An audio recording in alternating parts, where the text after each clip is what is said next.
Brexit deal, why EU's no-deal talks shouldn't necessarily be believed. Brexit talks have been extended again as negotiators from the European Union (EU) and UK begin to go the extra mile in an effort to agree on a deal. But as Boris Johnson said, it was very, very likely the country would leave without a deal. Some think the no-deal talks shouldn't necessarily be taken at face value. The deadline for the talks to conclude had originally been set for Sunday, but Prime Minister Boris Johnson and European Commission President Ursula von der Leyen agreed to an extension.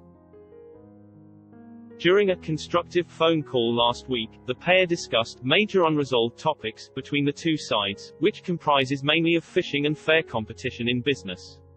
Mr. Johnson and Ms. von der Leyen agreed to tell negotiators Michel Barnier and Lord David Frost to continue talks in a bid to see whether an agreement can even at this late stage be reached. And while the two sides strive to strike a deal beneficial to all parties, people have largely been gearing up for a no-deal exit from the bloc. Brussels officials have reported Ms. von der Leyen as saying that probability of a no-deal is higher than of a deal. In a statement following the Prime Minister's visit to Brussels, the EU Commission President said, "We gained a clear understanding of each other's positions. They remain far apart."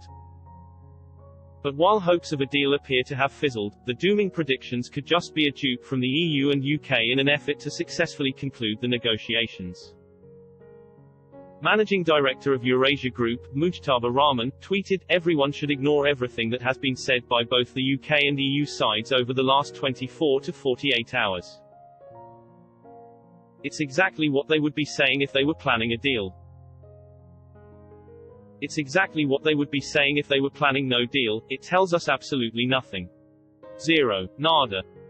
Quoting the tweet with her own response, BBC political editor Laura Kunzberg said, "Number 10 is adamant they are not trying to send messages to the EU about seriousness, but trying to prepare the country for what is very likely on Sunday, but there may well also be something in this." Ahead of the negotiators' meeting in Brussels last week, Business Secretary Alok Sharma said the UK was not going to be walking away from these talks. Mr. Sharma, however, added, quite significant progress would be required in a number of areas for an agreement to be reached. In addition, both the EU and UK may choose not to walk away from talks as they are fully aware a deal would be fruitful for both sides, while no deal would bring damaging consequences for both the 27-member state bloc and Britain. Mrs. von der Leyen said it was responsible at this point to go the extra mile, despite a series of previously missed deadlines.